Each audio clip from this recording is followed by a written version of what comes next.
प्यारे बच्चों, welcome to my channel बर्मा स्टडी 2020 बुक लाना। बच्चों, अगर क्लास 12th का इकोनॉमिक्स का फुल कोर्स हिंदी में करना चाहते हैं तो मेरे चैनल को सब्सक्राइब कीजिए और बेल आइकन को प्रेस करना ना भूलिए, क्योंकि उससे जो वीडियो मैं अपलोड करूंगा उसका नोटिफिकेशन सबसे पहले आपको मिल सके। इससे पहले हम पढ़ाए थे संबंधित वस्तु की कीमत में परिवर्तन होने पर मांग पर क्या प्रभाव पड़ता है। स्थानापन्न वस्तुओं का हो गया और पूरक वस्तुओं का हो गया। आज हम लोग पढ़ेंगे उपभोक्ता की आय में परिवर्तन का मांग पर प्रभाव। क्योंकि आपको बताया गया है कि कीमतेतर कारक जो है 3-4 मुख्य बताया गया था। संबंधित वस्तु की कीमत, दूसरा बताया गया था उपभोक्ता की आय में परिवर्तन। तो जिनको संबंधित वस्तु की कीमत समझ में आ गया है उसी को ये समझ में आएगा। अगर वो चीज़ नहीं समझ में आया तो ये नहीं समझ में आएगा। इससे पहले संबंधित वस्तु की कीमत में स्थानापन्न वस्तुओं की परिवर्तन का मांग पर क्या प्रभाव पड़ता है और पूरक वस्तुओं की कीमत में परिवर्तन का मांग पर क्या प्रभाव पड़ता है, उन्हें जानना जरूरी है। देखो, वस्तुएं दो प्रकार की होती हैं, सामान्य वस्तुएं और घटिया वस्तुएं। इस वीडियो में आज लेक्चर 33वां है, चैप्टर दूसरा चल रहा है। इस वीडियो में मैं सामान्य वस्तुओं का पढ़ेंगे हम लोग कि अगर उपभोक्ता की आय में परिवर्तन हो रहा है तो सामान्य वस्तुओं की मांग में क्या परिवर्तन होता है, क्या प्रभाव पड़ता है। अब सबसे प्रश्न उठता है पहले कि सामान्य वस्तु क्या है। सामान्य वस्तुएं से पहले भी बताया लिखाया गया है कि सामान्य वस्तु में वे वस्तुएं होती हैं जो उपभोक्ता की आय बढ़ने के साथ साथ उनकी मांग बढ़ जाती है और उपभोक्ता की आय घटने के साथ साथ उनकी मांग घट जाती है। इस प्रकार आय और मांग में प्रत्यक्ष संबंध है। अभी हमने क्या बताया, हमने ये बताया कि उपभोक्ता की आय अगर बढ़ती है तो सामान्य वस्तुओं की मांग क्या होगी, बढ़ेगी। और अगर उपभोक्ता की आय कम होती है तो क्या होगा, मांग कम हो जाएगी। अगर एक बढ़ रहा है तो दूसरा भी बढ़ रहा है, घट रहा है तो दूसरा भी घट रहा है, तो इसे हम कहेंगे कि प्रत्यक्ष संबंध है। किसके बीच, आय और मांग के बीच। तो इसको हम अगर थोड़ा सा ध्यान देना तो स्थानापन्न वस्तु का जो है उसमें भी प्रत्यक्ष संबंध था, उससे ये काफ़ी मिलता जुलता है। इसका आप चित्र बनाएंगे।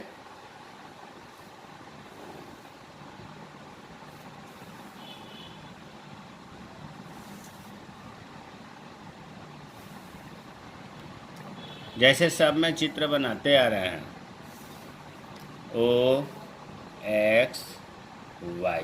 देखो बच्चों, उपभोक्ता की आय में परिवर्तन दिखाया जाएगा, मतलब आय में वृद्धि होगी, आय में कमी होगी, तो फिर यहाँ क्या होगा, सामान्य वस्तुओं को दिखाया जाएगा मांग। सामान्य वस्तुओं की मांग। इस साइड में सामान्य वस्तुओं की कीमत, सामान्य वस्तुओं की कीमत। सबसे पहले एक मांग वक्र बनाएंगे जिसको हम कहेंगे डी। सामान्य मूल्य निर्धारित कर लेते हैं। अब तक इसमें कोई नई चीज़ नहीं है, इसलिए हो गया ओपी कीमत पर मान लिया OQ मांग है। अब हमने जो है उपभोक्ता की आय का वक्र बना दिया। ओपी कीमत पर OQ मांग हो रही है और सामान्य वस्तुओं का मांग DD है। इस जो मांग वक्र है इसका अगर हमने मान लिया उपभोक्ता की आय है, चलो मान लिया 10,000 रुपये है, 10,000 रुपये है। अब ध्यान से देखिएगा, 10,000 रुपये का मांग वक्र DD है। अब यदि उपभोक्ता की आय में वृद्धि, क्योंकि आय की परिवर्तन हो रहा है, परिवर्तन में वह वृद्धि दिखाएंगे, एक बार कमी दिखाएंगे, तो उपभोक्ता की आय में वृद्धि होगी। तो आय में वृद्धि होती है तो मांग में भी वृद्धि होती है। और आपको ये पता है कि जब मांग में वृद्धि होती है तो मांग वक्र दाहिने खिसकता है। ये शुरू में ही रट जाना चाहिए था। मांग में जब वृद्धि होती है तो मांग वक्र दाहिने खिसकता है। तो देखो, जब उपभोक्ता की आय 10,000 से 15,000 हुआ, उपभोक्ता के पास पैसे ज़्यादा हो गया तो वे वस्तुओं की ज़्यादा मांग करेगा, और ज़्यादा मांग करेगा तो ये मांग वक्र जो है दाहिने खिसकेगा। अर्थात हम दाहिने साइड में एक दूसरा मांग वक्र बनाया, इसका नाम हमने रख दिया D1। और इस पर जो है उपभोक्ता की आय बढ़ करके 15,000 रुपये हो गई, माना गया है 15,000 रुपये। और ये जो D है खिसक करके D1 पर पहुंच गया। मांग कितना बढ़ा? मांग जो है, मान लो अगर ये बिंदु E है तो इसको आगे बढ़ाएंगे, जहाँ ये कट कर रहा है, फिर नीचे बढ़ाएंगे। ये E है तो इसका नाम हमने रख दिया E1। ये हो गया Q1। देखो, जैसे उपभोक्ता की आय 10,000 रुपये से 15,000 हुई तो क्या हुआ? सामान्य वस्तुओं की मांग बढ़ करके OQ से बढ़ करके OQ1 हो गया। इतना बढ़ गया मांग। और मांग वक्र जो है DD से खिसक करके दाईं ओर खिसक करके D1 हो गया। तो हमें उम्मीद है कि वृद्धि का समझ में आ गया होगा। अब कमी करके देखते हैं। मान लो उपभोक्ता की आय 10,000 से घट करके 5,000 हो गया। तो देखो लिखा है कि उपभोक्ता की आय में जब कमी होती है तो मांग में कमी हो जाती है। जब उपभोक्ता की आय 10,000 से कम कर दिए 5,000 तो मांग कम होगी। मांग कम होगी तो मांग वक्र बाएं खिसकेगा। तो बाएं साइड में एक हम मांग वक्र खींचेंगे। यह इसका हमने नाम रख दिया D2। और इसका कीमत हमने रख दिया, इसका आय रख दिया 5,000 रुपये। 5,000 रुपये। ये DD 10,000 था, D1 15,000 और ये D2 5,000। अब जैसे ही 5,000 हुआ, मांग कम हो गई। उपभोक्ता के पास जब पैसे नहीं रहेगा तो सामान तो कम खरीदेगा ना। तो ये चीज़ जहाँ काट रहा है इसको हम नीचे मिलाएंगे। और ये Q1 था तो इसे Q2 कर दिया। ये E1 हो गया, चलो इसे E2 कर दिया।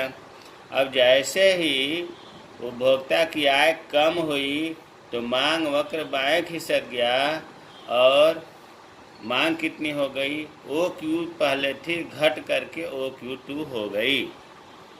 तो प्यारे बच्चों, ये लगभग स्थानापन्न वस्तु की कीमत जैसा है, क्योंकि उसमें भी प्रत्यक्ष संबंध था, इसमें भी प्रत्यक्ष संबंध है और आसानी से याद हो जाता है। देखो, व्याख्या इम्तिहान में अगर आएगा तो ग्राफ बनाना है और व्याख्या करनी है।